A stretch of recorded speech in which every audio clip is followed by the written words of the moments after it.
Завгүй өдөр хоногуд үргэлжилж өнөөдрийн ажил маргаашийн төлөвлөгөө гэсээр цаг хугацаа харавсан сум шиг өнгөрсөөр нийгмийн нүргэн тасралтгүй мэдээллийн урсгалд таны сонорт чухал сэдвүүдийн талаар жинхэнэ дуу хоолой хүргэх бодит подкастыг хүргэж байна. Би сэтгүүлч Мөнхуянга олон таалт үзэл бодлууд гүн гүнзгий утга сэдвүүдийн талаар ярилцъя. Чөлөөт яриа бодит нөлөө Real podcast. Сайн бацгаана үзэгчдээ та бүхэндээ энэ өдрийн төргий Real podcast-а эргэн тавтай борол энэ удаагийн зочноо танилцуулъя. SCG Finance-ийн зээлийн шинжээч Мөнгөн Зултай бид өнөөдөр ярилцгаална. Тэгээ бас давхар та бүхэндээ хэлэхэд зулаа маань Money Mind гэдэг одоо social сувгуудаар Австралид байр авах болоод санхүүгийн чиглэлийн мэдээллүүдийг үргэлж ингэж өгч ажилладаг байгаа. Хэрвээ та бүхэн би бас Instagram-ыг ин оруулчин та бүхэн орж хараад за тэгээд бас өөртөө хэрэгцээтэй мэдээллүүдээ авна гэж найдаж байна. Загвархаа тухай танилцуулбал. За намайг болохоор Мөнгөн Зул гэдэг. За тэгээд Австралид одоо 7 жил гарan амьдарч байна. За тэгээд яг одоо Монголд одоо миний бэкграунд бол ерөөхдөө банкны мэргэжлийн одоо банкнд 6 жил гарan ерөөхдөө нэг зээлийн тал дээр салбар дээр ажиллаж исэн тийм хүн байгаа. За тэгээд Австралид бол мэдээж одоо бусдын адил магистрийнхаа зэрэгээ одоо хамгаалах гэж ирсэн. За тэгээд санхүүгийн чиглэлээр бол Macquarie одоо их сургуулийг 22 онд магистраа сурч төгссөн. За тэгээд сургуулаа төгсөөгөө ерөөхдөө 4-р курс одоо 4-р курсын хамгийн сүүлчийнхаа семестртээ байхдаа ерөөхдөө яг мэргэжлийнхаа ажилд буюу одоо яг одоогийн ажиллаж байгаа ACG Finance гэдэг компанид анх ажилд орж исэн. Ерөөхдөө энэ манай компани маань өөрөө юу хийдэг одоо үйл ажиллагаатай компани гэхээр одоо Австралид ерөөхдөө орон сууц зээлийн одоо зуучлалын үйл ажиллагаа явуулдаг. За Австралийн одоо ерөөхдөө орон сууцны зээлийн орон сууцны зах зээлийнх нь одоо давуу тал одоо тий онцлог нь Монголоос ялгаатай зүйл нь болохоор одоо хүмүүс банкн дээрээс шууд очиж зээл авдаггүй. Ерөөхдөө энэ брокерийн газруудаар дамжуулж авдаг. За яагаад одоо ингэж брокерийн газруудаар дамжуулж авдаг вэ гэхээр зах зээл минь өөрөө маш хөрсөлдөөнтэй. Одоо Монголд бол жишээлбэл 12 барилжааны банк үйл ажиллагаа явуулдаг. Дээрээс нь ипотек гэдэг одоо ганцхан их үүсвэртэй засгийн газраас их үүсвэртэй тийм одоо орон сууцны зээлээр за мэдээж одоо орон сууцны энгийн өсөлтөө зээлүүд байдаг ч гэсэндээ айгу өндөр хүүтэй гэдэг ч юм уу. За тэгтэл Австралид болохоор 100 гаруй одоо ийм санхүүгийн байгууллагууд орон сууцны зээлийн үйл ажиллагаа ингээд үзүүлдэг. За тэнгуут маш өрсөлдөөн ихтэй. Тэгээд одоо зээлийн нөхцөл, зээлийн бодлого, зээлийн хүүн одоо маш өөр. Тэгээд тийм болохоор одоо тухайн харилцагчийн хувьд одоо зөвхөн одоо нэг банкн дээрээс очиад шууд зээл авна гэдэг бол одоо нэг тийм ашигтай зүйл биш аахгүй. Яагаад гэвэл одоо 30 жилийн зээлийн хувьд одоо 0.1%, 0.2% хүүний зөрүү гэдэг маань өөрөө маш одоо том зөрүү гарч ирнэ. Тэгэхээр тэр ашгийг гаргахын тулд буюу одоо таны нөхцөл байдалд тохирсон тэр бүтээгдэхүүн банкыг олохын тулд одоо хүн маань өөрөө тэр олон банкуд дээр ингэж явж чаад уулзах бол ямар ч боломж байхгүй учраас яг энэ Австралийн зах зээлд одоо нийтдээ орон сууцны зээл авж байгаа хүмүүсийн 80% нь яг ингээд ийм брокерийн газраар дамжуулж авдаг. Тийм болохоор энэ брокерууд гэдэг хүмүүс одоо маш их одоо 21 оноос хойш бол ингэж эрчимтэй хөгжиж зах зээл хөгжиж одоо зах зээл рүү төрж орж ирж байгаа. За дээрэс нь мэдээж одоо харилцагчид ашигтай учраас энэ брокерууд бол ингээд зах зээл хөгжиж байгаа байхгүй тийм хамгийн нэгдүгээрт бол яг харилцагчаас бол яг ингэж мөнгө гардаггүй үйлчлэгээ үзүүлснийхаа төлөө яг нөгөө одоо банк маань өөрөө брокерт бол одоо комисшн өгч ажилладаг гэсэн үг. Гэхдээ хэдий ч брокер бол банкнаас тийм хараат бус тийм одоо санхүүгийн үйлчлэгээ үзүүлдэг тийм компани байдаг. Зөв. Тэгэхээр ер нь бол ингээд санхүүгийн чиглэлийн ингээд том шийдвэрүүд дундаа одоо байр хөдөлж авна гэдэг бол нэлээд одоо том холтаан бол гэж би миний хувьд ойлгож байна. Тэгэнгүүт одоо монголчуудад маань энэ Австралид байр худалдаж авах нь хэр боломжтой зүйл вэ? Хоёлаа бүр яг ингээ гоё суураас нь эхлэе те. Яг одоо мэдээж зулагийн маань хувьд бол тэдгээр хүсэл сонирхолтой хүмүүст одоо энэ бодлыг бодит байдал дээр хөрвүүлэхэд нь тусалж өгдөг байгаа тий. Тэгэхээр би зулагийнхан бас нэг яриаг сонсч байсан сандаг байхгүй. Монголчууд аюу тийм хариуцлагатай ингээд зээл төлдөг хүмүүс. Тэгтэл энд бол энэ зээлийг төлөөд явчих юм байна. Ингээ боломжтой юм байна. Анх болно гэсэн бодлыг ингээд ойлгож авсныхаа дараа ингээ өөрөө баярлаад маш олон хүмүүст ингээ хэлхийнсэн гэсэн тийм хүсэл эрмэлзэл ингээ дотроос нь ингээ буцалж исэн ингээд тэгсэн. Тэгэхээр манай үзэгчдийн хувьд бол Монголоос ч бас ингээд үзэж байгаа хүмүүс байгаа. Одоо өөр улсуудаас үзэж магадгүй тий. Тэгэхээр ер нь хүн гадаад улсад байр худалдаж авах нь яг ямар давуу талтай вэ? Ямар сул талтай вэ бас? За ерөөдөө анх одоо 22 оноос хойш энэ компанид ингээд анх ажиллаад явж байхдаа одоо би тухайн үедээ дөнгөж ажилд орчоод ингээд тий Австрали клиентуудынхаа ингээд кейс дээр ажиллаад ингээд сууж хахад би өөрөө одоо энэ санхүүгийн хүн тий ийм зээлийн мэрэгчлэлтэн хэрнээ ерөөдөө өөрөө дотор нь ажиллаагүй учраас ажиллахаас нааш одоо ингээд дотор нь одоо байгаа Австрали энэ боломжуудын тал ерөөсөө мэддэггүй байсан. За тэгээд ингээд австралчуудын кейс дээр ерөөдөө ингээ хүмүүсийн кейс дээр ажиллаад дотор нь ингээд зүйлүүдийг ингээ сураад мэдээд эхлэхээрээ бүр ингээд ямар их боломжуудыг бид нар ингээ мэдтгүүгээсээ болоод ингээд алдаад байгаа юм бэ гэдгийг айгүйх анзаарч ирсэн. За тэгээд би ч өөрөө нөгөө нэг юм мэдсэн одоо ямар нэгэн одоо гой мэдээллийг мэдсэн даруйдаа ингээд нэг ойр орчмын хүмүүстэй бүр ингээ хэлмээр санагддаг тийм хүмүүсээ нэг юм байглаасаа нэг тийм хүн баггүй. Тэгээд тухайн үедээ ер нь за би энэ чиглэлийн энэ мэдээллийг ер нь монголчуудад хүргэх ёстой байна гэдэг мэдрэмж бол аваад явж исэн. Тэгээ тухайн үедээ би бас хамт ажиллаж исэн хоёр хүнтэйгээ ер нь бол нэг тухайн үеэд ковидын дараах үе байсан учраас онлайн сургалтууд аягүй хийдэг байсан монголчуудаа.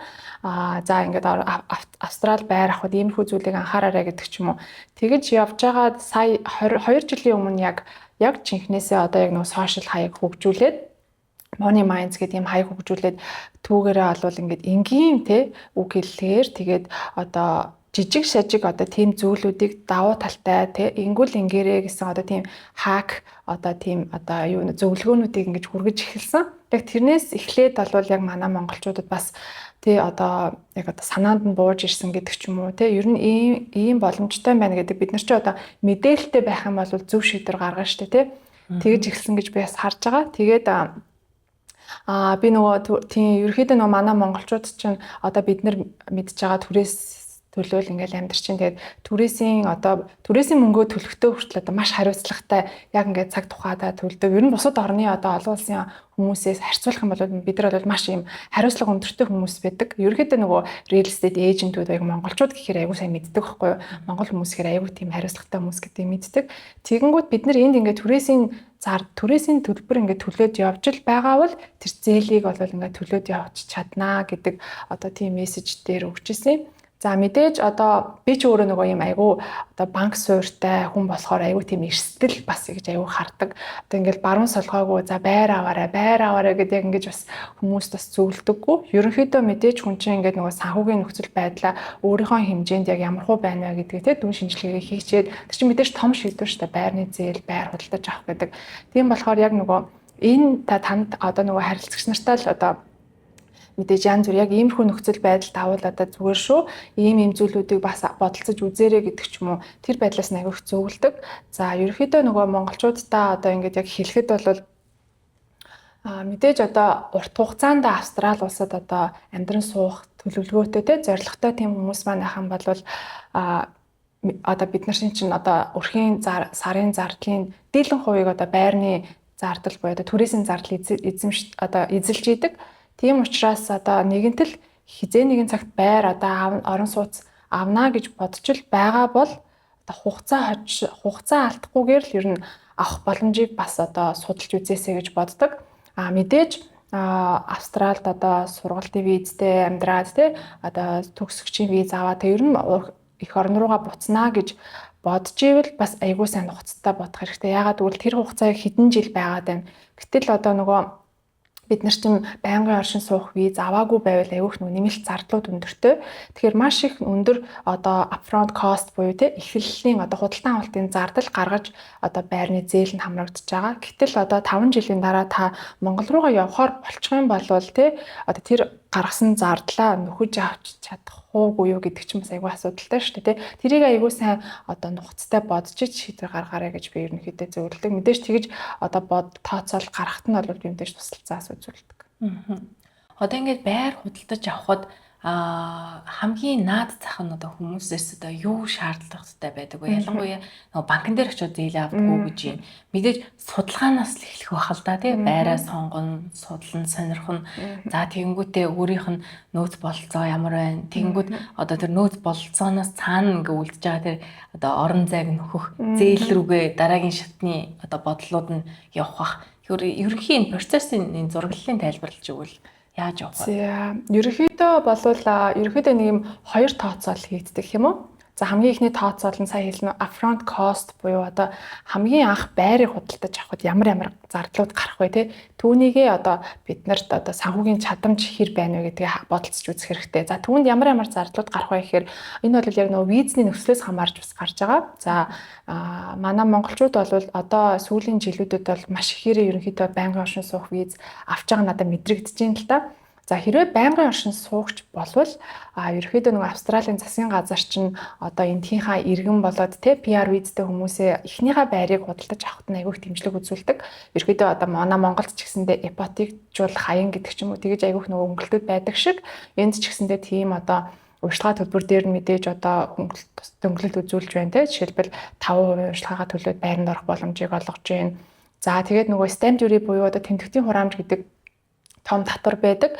Тэр татвараас бол эхнийхээ одоо амьдран суух зорилттой эхнийхээ одоо байраа авах гэж байгаа бол тодорхой үнийн дунд багтсан одоо тэр байран дээр бол тэр юунаас нь чөлөөлж ин гэх мэтчлэн. За жишээлбэл одоо та PR визтэй тэгээ Сиднейд амьдардаг бол $800,000 дотор байр авах юм бол одоо тэр stamp duty-нээс чөлөөлөгдөнө гэх мэтчлэн. За тэгээ Queensland бол одоо $700,000 дотор байр авах юм бол stamp duty-нээс чөлөөлөгдөнө гэх мэтчлэн тийм хөнгөлтүүд байдаг. За тэгээд мэдээж урьдчилгааны хувь сая хэлсэн 5% урьдчилгаатайгаар тэгээд орж болох нэ. За гэтэл бас нөгөө талдаа бид нар одоо тий PR визтэй арай хараахан хүрээгүй одоо визтэй байгаа. Тэгсэн хэрнээ одоо цаг хугацаа одоо хожоод иртгэн бас авч ивэл яах вэ гэсэн бас бодолтой байж магадгүй. Тэгэх юм бол одоо тэр үед ямар одоо нэмэлт зарлууд гарах вэ гэхээр за хамгийн доотлолтой урьдчилгаа 20% төлнө. Одоо банкны шаардлага бол 20%, стандарт нь бол 20% байдаг. Тэгэхээр нөгөө засгийн газраас одоо үзүүлж байгаа 5% урьдчилгааны одоо тэр скимд бол хамрагдах боломж байхгүй байгаа учраас гадны одоо хөрөнгө оруулагч гэдэг утгаараа. За тэгэхээр минимумда 20% урьдчилгаа, дээрэс нь нөгөө stamp duty-ний хөнгөлөлт бас байхгүй. Тэгэхээр stamp duty-га бол бүтэн үнээр нь төлнө гэсэн үг. За нэг $800,000 дээр миний санаж байгаагаар $25,000 stamp duty төлнө. Одоо Сиднейд гэх юм бол тий. За тэгээд хамгийн том зардал буюу одоо нөгөө foreign buyer surcharge гэдэг одоо энэ нэмэлт одоо гадны хөрөнгө оруулагч гэдэг утгаараа бид нар одоо ерөөхдөө Австралийн өөрөө property market ч одоо ингээд ийм хомслын байдалтай болцсон байгаа шүү дээ. Тэгтэл одоо гадны хүмүүс ингээд байр худалдаад аваад ах юм бол мэдээж австралчуудад өөрсдөд нь одоо тийм сайн зүйл биш учраас одоо тэрэн дээр тийм одоо хориг гэх юм уу одоо хориг биш одоо ерөөхдөө илүү татвар тийм тавьж өгдөг. Тэгэхээр одоо тэр маань бол Сиднейд бол жишээлбэл байрны үнийн дүнгийн 9%. За тэгээд Queensland одоо Victoria мужид бол 8%, тий одоо Western Australia, South Australia гэж явах юм бол 7% гэх мэтлэн тийм бол нэмэлт татварууд байдаг. За тэр татвараас чөлөөлсөн одоо мужууд байдаг. ACT муж байгаа. За тэгээд Northern Territory муж байгаа. Энэ хоёр муж дээр бол одоо байр худалдаж одоо төр визтэй байр худалдаж авах юм бол тэр нэмэлт хурамжаас бол чөлөөлөгдөж байгаа. Мэдээж одоо тийшээгээ тэр одоо муж руу одоо тэр гадны хөрөнгө оруулагчдыг татах зорилгоор гэсэн үг шүү дээ. Бодлогын түвшинд.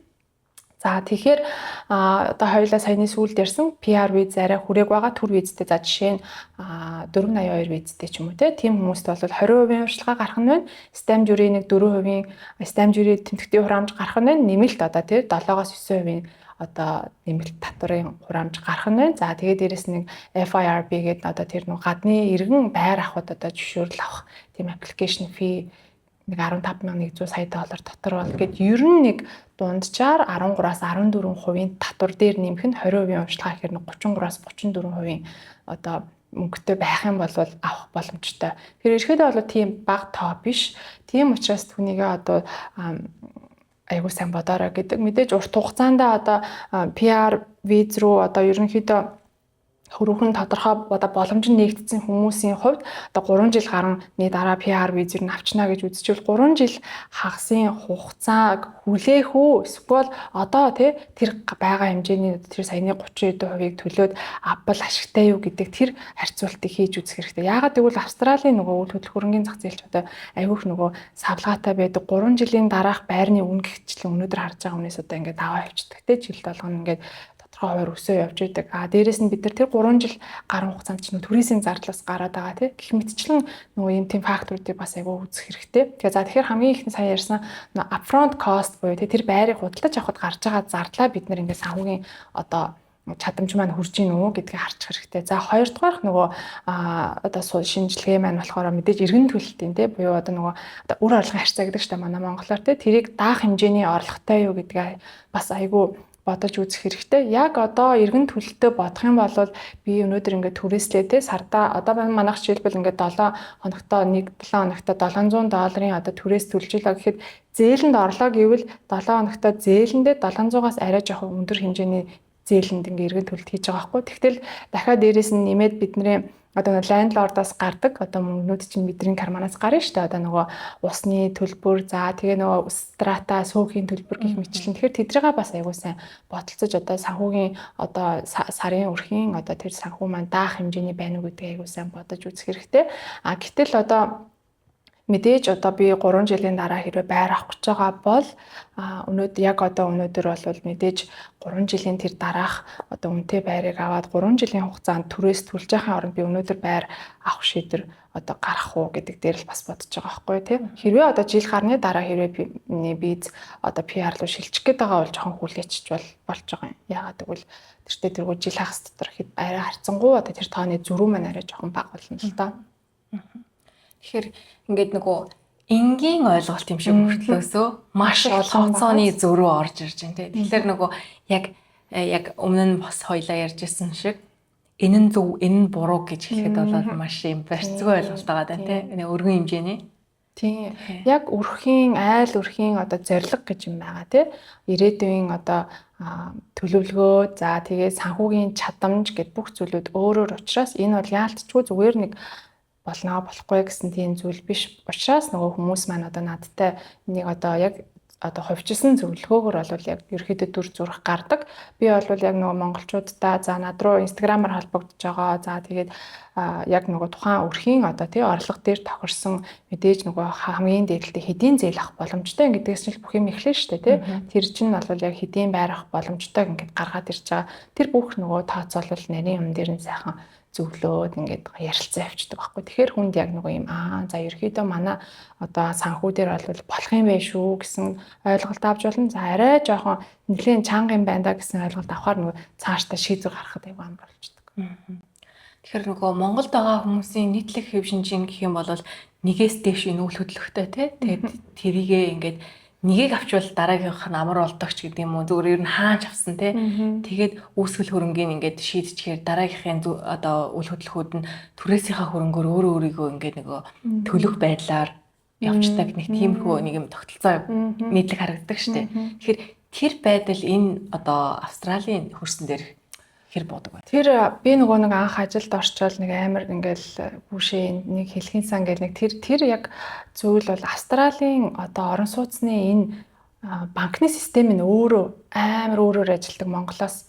Тэгээд дээрэс нь энэ санхүүгийн систем одоо энэ үйл хөдлөх хөрөнгөний систем маань өөрөө одоо тухайн хүнийг одоо хөрөнгөтэй хүнийг бүр хөрөнгөжүүлэхэд одоо бүх татврын системээрээ энэ банкны системээрээ бүр ингээд дэмжиж ажилладаг. Тэгээ тэр нь нэг жишээ нь болохоор юу вэ гэсэн чинь одоо манай Монголд бол жишээлбэл одоо бид нар ихэвчлэн бүгдээрээ нэг байртай тий за байлаа гэж бодоход тухайн тэр байрыг одоо за түрээсээрээ зээлээ төлж болох ч гэсэндээ тухайн тэр байр маань өөрөө одоо дараагийн 2 дахь байрыг худалдаж авахд тэр нөгөө гарах зардлыг coverлаж чадахгүй байхгүй Монголд бол гэтэл Австралид болохоор тэр одоо таны нэгэнд худалдаад авсан байгаа байр чинь өөрөө ингээд зах зээлийнхаа зарчмаараа одоо жил ирэх тусам ингээд үн өсөж байгаа тэр өсөлтийг тухайн байрны эзэн маань өөрөө тэрийг ингээд бодтоор хүртэх одоо боломж Монголд байхгүй л Австралид байдаг.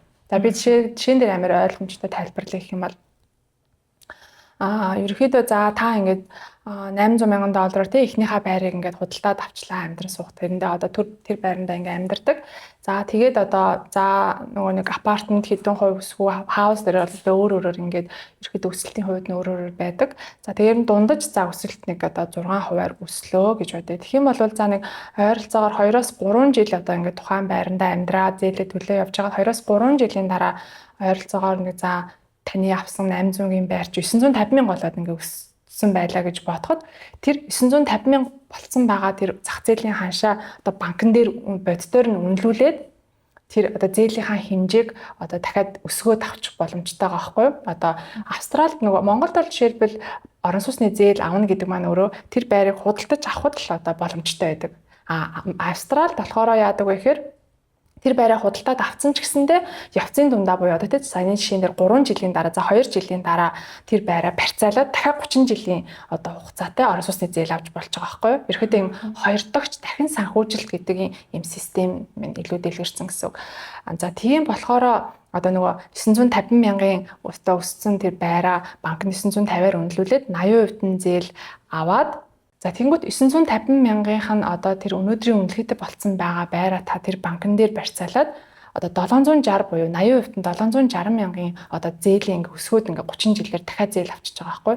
Тэгэнгүүт чинь нөгөө нэг 2-3 жилийн өмнө авсан 800,000-ын байран дээр чинь бид нар анх 640 одоо зээл аваад төлөөд ингээ явж байгаад одоо жишээлбэл за 620 болтол нь төлсөн байлаа гэж бодоход шинээр авсан одоо тэр 760-ийнхаа зээлнээсээ хууч үлдэгдэлтэй 620-ийнхаа зээлийг авчингууд тэн дундаасаа гарч ирж байгаа мөнгө одоо буюу өөрийн гар дээр те $140,000 ингээ өөрийнхөө гар дээр гаргаад ирэх боломжтой. Тэгэнгүүт тэр 140-өрөө хоёр дахь байрныхаа нөгөө бүх өөрчлөлт, стам дьюригээд бүх гарах зардлуудаа ингээд coverлж байгаа байхгүй. Өөрийнхөө карманаас ерөөхдөө дахиж мөнгө авах гаргах шаардлагагүйгээр эхний авсан байр чинь таныг хоёр дахь байрыг чинь авахд одоо төлөхөд зүгж одоо дэмжлэг үзүүлж байгаа гэсэн. Тэгэхээр нөгөө таны нэгт эхний байраа амарчсан авцсан байхад хоёр дахь байр маань ерөөхдөө ингээд цагийн явцдаа өөрөө ингээд бий болох нь шүү дээ. Гэхдээ бас тэрэн дээр ингээд шууд л одоо бүх авсан ингээд байр өсвөл те ингээд бүх ингээд байрнууд өсвөл ингээд бас ашиг орлогоо өгнө гэсэн үг бол биш. Мэдээж тэр тухайн ямар байр авч байгаагаас мэдээж шалтгаална. Тэгэхээр тэрэн дээрээ бас аягүй сайн анхаарах хэрэгтэй. Тэгэхээр ер нь бол яг нэг юм тогтцог ойлголт ч юм уу шууд хариулт өгөхөд бол ерөөсөө их боломж их бага юм байна шүү дээ.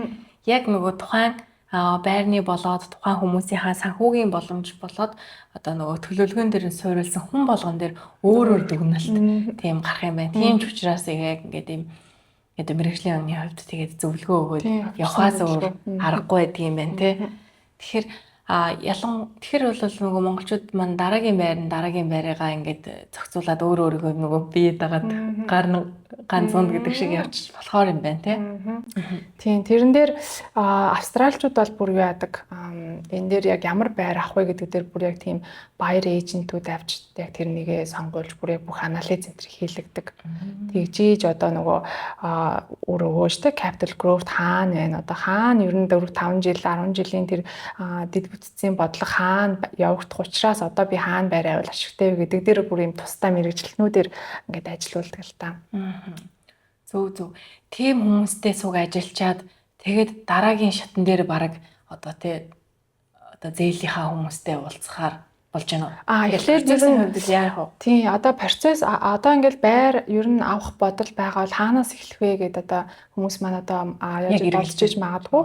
Австралид бол ерөөсөө бүх юм эхлээд finance-аас шийддэг. Finance буюу одоо mortgage broker одоо бид нар дээр бол эхлээд ирээд өөрсдийнхөө одоо санхүүгийн байдалд одоо тохирсон нөхцөл бололцоогоо ерөөхдөө хамгийн түрүүнд одоо үүснэ гэсэн үг. Тэгжээж байраа сонгохгүй бол дараа нь яадаг вэ гэхээр өөрийнхөө баажтаас хэтэрсэн байр руу ингээд сонирхоод цаг хугацаа мөнгө одоо өрхөнө шүү дээ. Тэгэхээр ерөөсөө тийм зүйл гаргахгүй тулд хамгийн түрүүнд эхлээд финансаар сонгодог. Тийм болохоор mortgage broker дээр очиж уулзсан. За өөрхийн одоо санхүү, зардал одоо тэр бүх юмн дээр нь одоо хэдийн зээл авч болох юм. За хэдийн байр авах потенциал байгаа юм те. Тэр бүх гаргалгаануудаа олоод болсон дараа байраа сонгохгүй бол маш нөгөө одоо депозитаа алдах ч гэдэг юм уу айгүй их нөгөө гэрээгээр болоод маш их эрсдэл өндөртэй тийм байдаг. Тийм болохоор ерөөхдөө хамгийн түрүүнд finance. За тэгэхээр нийтлэг гаргадаг алдааны хувьд бол энэ процесс болгон дээр угаасаа маш том ажил төслүүд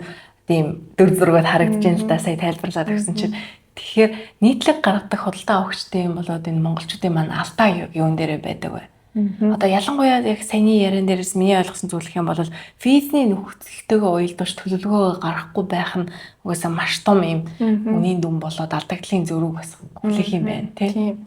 Ерөнхийдөө за эрсдэл алдааг ярих юм бол одоо бид нар хэрвээ одоо байнгын оршин суух виз аваагүй те төр визтэй байгаа дээрээ одоо байр худалдаж авах юм бол нэг нөхцөл нь бол заавал шинэ байр авах боломжтой байгаа. Хуучин байр авахыг бол төр хугацаанд хоригдсан байгаа.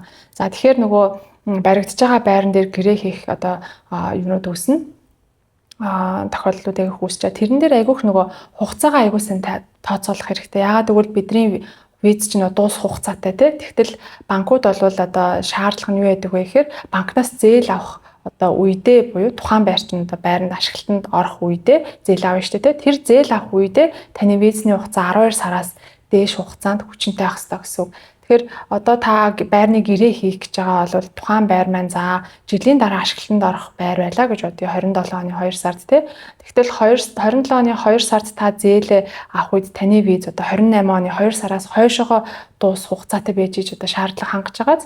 Гэтэл яг энэ нэг жилийг яг ингээд бүр юм шахуу нэг жилээр тавьчихаар австралч одоо байрны ашиглалтанд орох хугацаа маань өөрөө хойшлох магадaltaй байдаг. Одоо борооны улирал ихтэй болчих юм бол 3 сараар ч юм уу тий хойшлоо гэхэд нөгөө 12 сарын хугацаа маань ингээд татгшоогоо ороод ирэх юм бол банкнаас зээл авах боломжгүй болчихж байгаа байхгүй.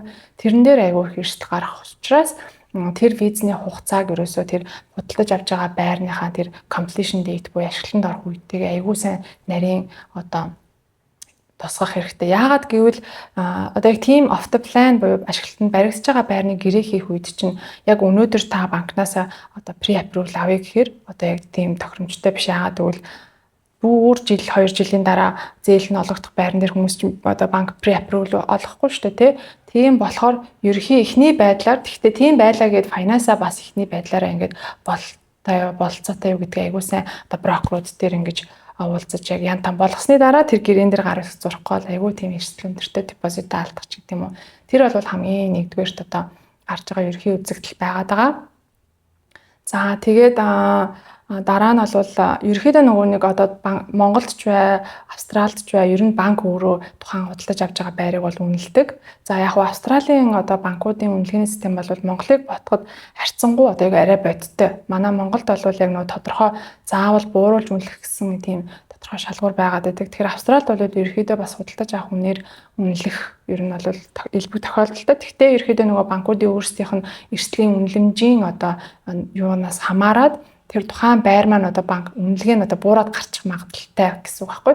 Тэгэхээр тэрэн дээр нөгөө буураад гарчих юм бол зөрүү гарч ирж байгаа төлбөрийг өөрсдөөсөө бас төлөх шаардлага гардаг. Тэгэхээр ерөөхдөө нөгөө аягүй сайн төлөвлөж илүү одоо тийм нөгөө emergency fund ч юм уу тийм зүйл дээр бол бас илүү ингэж мөнгө нөөцлөх бас шаардлага гарч ирж байгаа.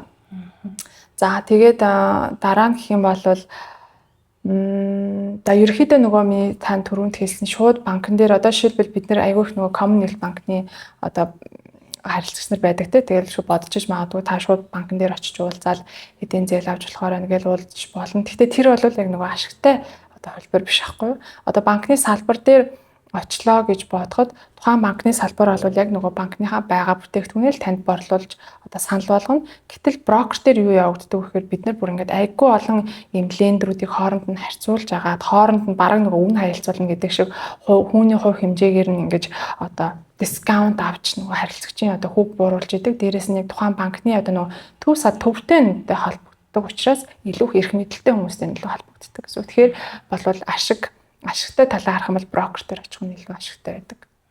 Зөв энэ одоо ярилцлагаас хүмүүс маань маш их мэдээллийг олж авч байгаа гэж бодож байна. Энэ өөрөө бүр ингээд одоо бараг нэг процедур нь те маш тусдаа бүр ярилцлага болоод явахаар тийм том сэдвүүд байна л да. Гэхдээ бид мэдээж энэ цаг хугацаанд баригдаад хүмүүстэй маш богинохон товчхон тодорхой одоо нэг замыг нь төтлөх те энэ хүн мэдээллүүдийг ингээд юм системтэйгээр багцлж өгөх хичээж байгаа гэдгийг та хэд маань бас сайн ойлгоорой гэж хэлсмээр байна. Тэгэхээр зулаа юу хүмүүс маань апартмент буюу одоо нэг юм нийтийн орон сууц авах нь ашигтай юм уу? Хаус худалдаж авах нь ашигтай юм уу гэсэн юм ойлголт бас хүмүүсийн дунд яваад идэг л да тий. Тэгэхээр энэ яа хаус нь болохоор нөгөө газар яригадаад байх шиг байгаа юм. Тэгэхээр энэ тал дээр одоо хүмүүст бас яг ингээд эргэлзээт гэн тайлах мэдээллийг өгөөч мэрэгжлийн хүний хувьд. Тэр бол яг тухайн хүний одоо ер нь зорилгоос л хамаарна. Угаасаа тухайн хүн маань өөрөө одоо амьдран суух зорилтоор авж байгаа бол мэдээж одоо яг хаана амьдрал өөртөө тухтаа вэ гэдгээс хамаарч л одоо шийдвэр гаргана шүү дээ, тий. Жишээлбэл одоо яг миний хувьд бол одоо мэрэгжлийн хүний хувьд хаус одоо ашигтай гэсэн боловч хаусанд амьдрах надад бол яг нөгөө хувь хүний хувьд би тийм одоо нэг хорхоо шавьчны айцтай гэдэг ч юм уу тий. Яг одоо миний хэрвээ амьдрал суух би зориултайг бол апартмент аавна. Гэтэл би өөрөө ашиг сонирхол одоо ашиг одоо сонирхлын хувьд одоо тийм зорилготой байвал тий. Мэдээж одоо нөгөө capital growth тий тийм investment талдаа гэж бодж ивэл би хаус аавна. Тэгэхээр хүний нөгөө юм зорилгоос хамаарч байгааз ерөөдөө аль нь өөр өөрсдийн гэсэн давуу тал болоод сул талтай. За апартмент дээр ярих юм бол хаустай харьцуулахад харьцангуй хямд. Тийм учраас одоо хамгийн түрүүнд гарах нэг upfront cost бол багыг төлөх учраас одоо нөгөө эхний худалдан авалт бол апартмент айгүйх байгаад идэг. Одоо бушуухан шиг л хамгийн одоо тэр байрныг аваад бушуухан шиг маркет руу л орж ийн гэсэн үг шүү дээ, тий. За дээрэс нь апартмент бол хаусыг бодох юм бол арай нөгөө нэг юм rental yield буюу одоо түрээсийн өгөөж сайтай байдаг. Түрээсийн өгөөж гэхээр одоо хаусыг бодох юм бол бид нар өөрсдөө мэдэн шүү дээ, хаусанд амьдардаг хүмүүс хэдийг төлдөг, апартмент амьдардаг хүмүүс хэдийг төлдөг, апартмент арай өндөр байдаг тий. Тэгээд бас нөгөө vacancy rate буюу одоо тухайн жилдээ одоо хөнгөө байх хугацаа гэж байгаа. Тэр rate бол апартмент арай богино хугацаа буюу богино хугацаанд одоо жоох хоосон байдаг гэдэг ч юм уу. За тэгээд суул талын хувьд гэх юм бол яг capital growth харж байгаа хүний хувьд болвол мэдээж нэг хаус чи өөрөө газрын хэмжээ томтой гэдэг утгаараа нөгөө үнцийн одоо өсөх нь арай жоохон апартментаа бодвол арай өндөр хувьтай байдаг. За тэгээд апартмент бас өөрөө нөгөө сөөхтэй шүү дээ, страта буюу сөөхийн зардал өндөртэй. Хаус бол нэг сөөх гэж байхгүй. Ерөөдөө тэгтээ бусад талаараа council rates нь апартментаа бодвол арай өндөр байдаг ч гэдэг ч юм уу. За тэгээд төрийн эзтэй хүмүүсийн хувьд бас хэрвээ хаус худалдаж авах юм бол нөгөө газрын land tax гэж байдаг. Land tax ч өөрөө нөгөө газрын хэмжээнд дээрээ төлж байгаа tax учраас хаусны land ч өөрөө value нь айгүй өндөр учраас land tax айгүй өндөр төлөх гээд байдаг. Апартмент дээр бол land tax харьцангуй бага төлөгддөг. Тэгээд тэр land tax маань өөрөө нөгөө төр визтэй хүн авлаа гэд одоо PR виз тэгээ болсон цагт ингээд land tax зогсдог байхгүй. Тэгэхээр тэр харьцангуй хаусан дээр арай өндөр байдаг. Хэмжлэн ерөнхийдөө бол нэг өөр өөртний сул болон даваа талтай. Тэгэхээр би яг ингэж асуулт асууж байгаа хүмүүсээс болохоор хамгийн түрүүнд таны зорилго юу вэ гэж асуудаг. Яг хаа манайхан болохоор амьдрангаа өр өгөөж авмаар гэж хариулдаг. Тэгэхээр хоёр бодлогын нийлүүлэх гэдэг нь тийм. Тэгэхээр хүн яг үнэндээ хоёр тулаа хөвөл одоо нөгөө юу гэдэг чинь яг тийм бос боломж бас байхгүй л дээ. Яг тийм байлаа гэхэд амар үнэтэй авах байхгүй. Одоо бид нар хүмүүс мэдж байгаа Сиднейд хаусны үн айгүй өндөр болж байгаа ш. Тэгтэл бид нар амьдрангаа авах гэхээр бид нар чинь угаасаа л нөгөө төв юутайгаа ойрхон амьдардаг хүмүүс чинь тэр ариада хаус авыг амар үнэтэй төлнө. Гэтэл тэр хэмжээний хөрөнгө оруулалтыг тийшээ хийж яхаар нэг байр аваад нэг байрныхаа зээлийг аваад хоёр дахь өөр байраа инвестмент байраа нөгөө интерстейт буюу өөр одоо можийн одоо regional area-д хаус авах гэдэг ч юм уу тэгж менеж хийж болж байгаа байхгүй. Тэгэхээр ярихад тэрэн дээр ч юм бол яг нөгөө бүр стратегигээр тийм юу гаргаж өгдөг. Одоо бид нар mortgage broker буюу одоо тийм санхүүгийн тийм одоо харьцуулалт хийж өгөө тийм стратеги план гаргаж өгдөг байхгүй тийм танд ийм их хэмжээний мөнгө байгаад энэ их өндөр хэмжээний одоо хаус одоо Сиднейд авах гээд байгаа бол тэгвэл одоо regional area-д арай хямдхан хаус аваад тий апартмент ингээ холбол нэг нь rental yield буюу түрээс аягүй сайтай учраас таны сар болгоны cash flow-ыг чинь ингээд зохицуулах хэмжээний нөгөө тал нь хаус маань болохоор capital growth буюу тий жил болгоны нөгөө өр өгөөж одоо үн цэн өсөө явж идэг байдлаар ингэж багцаа бас бүрдүүлж болж байгаа байхгүй. Тэгэхээр бас маш сонирхолтой гаргалгаа байна тий. Ер нь бол их нэлээ судалгаа шинжилгээ ийм тогтож сууж ялангуяа ийм мэрэгжлийн хүмүүстэй ингээд зөвлөлтжиж гаргахт маш том шийдвэр байгаа байхгүй. Тэгэхээр яг байр худалдаж авахыг сонирхож байгаа энэ хүмүүстэй өгөх хамгийн одоо чухал зөвлөгөө гэвэл зулаагийн офисыг юу байх вэ? Би одоо яг одоо өөрөө миний хийж байгаа зүйл ч угаасаа финансинг ингэ шийдэж өгч байгаа шүү дээ тий.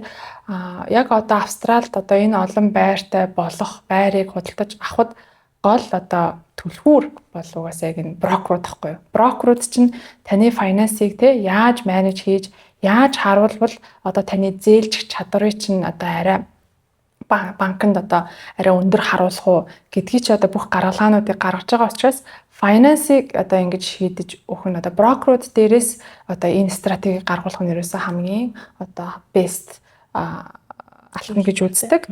За тийм. Тэгээ ерөөхдөө яг уу би сүүлийн одоо түрүү жил бол бас яг нөгөө одоо манай компани ч өөрөө групп компани. Тэгээ дотроо real estate-үүд байгаа, buyer agent-үүд байгаа, одоо нөгөө татврынхан гэдэг нэгтлангууд ингээд ийм олон umbrella service үзүүлдэг.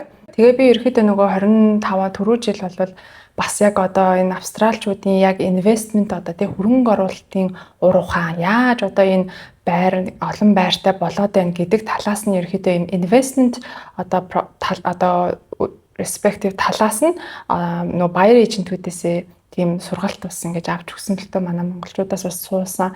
Тэгээ тэр маань одоо зорилго бол угаасаа бид нар мэдлэг мэдээлэлтэй байж иж зөв шийдвэр гарна.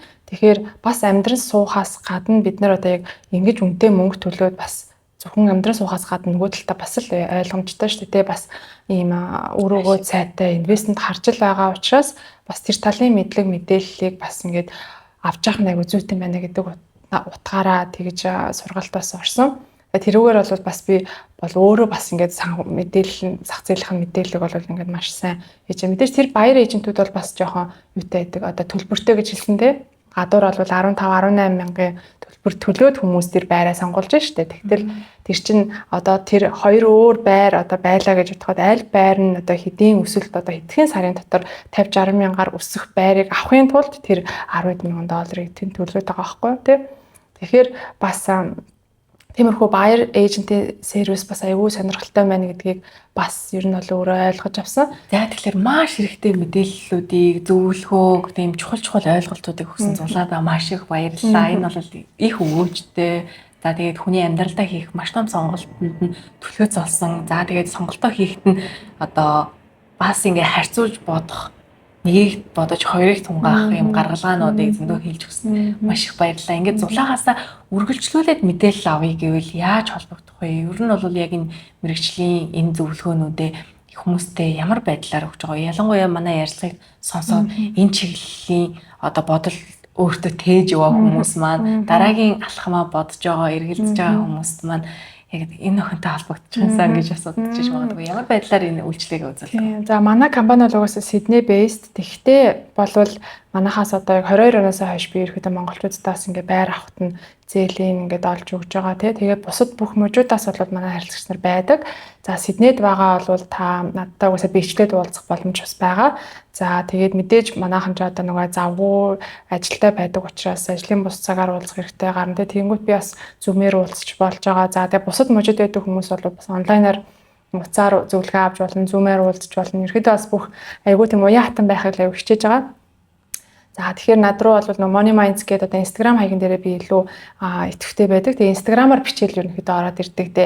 Тэгээд яг ингээд нөгөө Instagram дээр хэдий ингээд мэдээлэл өгөөд те явж байгаа ч гэсэндээ яг ингээд одоо утасны цаанаас скрол ингээд зүүмээр хараад тухайн одоо айл өрхийн одоо ингээд санхүү дээр ингээд ярилцаад зөвлөгөө өгөхөд яг хүмүүс ингээд бас стил яг нөгөө мдээгүй зүйлүүд агиох байдаг. Тэгэхээр тэр чинь тэгдэг байсан юм аа. Тэрийг тэгэж яриад байсан юм байна. Тэгвэл тэр байсан юм байна гэдээ агиох нөгөө нэг мэдээллүүд бүр яг ингээд цогцоор нь ойлгуулж авдаг байхгүй.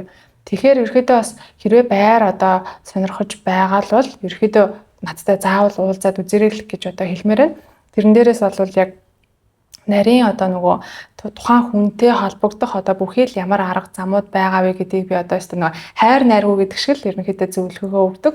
Тэртээ тэргүй угаасаа манай монголчууд ингээд бүгдээрээ эхнээсээ ингээд байртаа виза аваад байраа аваад ингээд явж байгаа нь бол ингээд надад бол маш их сайхан байгаа л да. Монголд ч гэсэндээ би хүмүүст одоо ерөнхийдөө нөгөө орон сууцны зээл авахт нь, бизнесийн зээл авахт нь, төслийн зээл авахт нь ингээд тусалдаг. Яг ингээд адилхан мэдрэмж авдаг. Ерөнхийдөө ингээд зээлийн бүтээгээд өгцсний дараах нэг тэр одоо нэг юм satisfaction гэдэг шүү дээ. Тэр бол яг ингээд миний ажиллаа хийж байгаа яг ингээд гол бас үндэс болдог учраас яг аль болох л одоо энэ хүнд тусалж чансан гэдэг байдлаас бол ингээд ханддаг. Тэгэхээр над руу Instagram-аар холбогдож болно. Тэгээд бичлэн уулзах гэх юм бол манай офис Маскотт байдаг. Маскотт бас над руу бичээд цаг аваад бас уулзаад зөвлөгөө авах бол бүрэн боломжтой байгаа.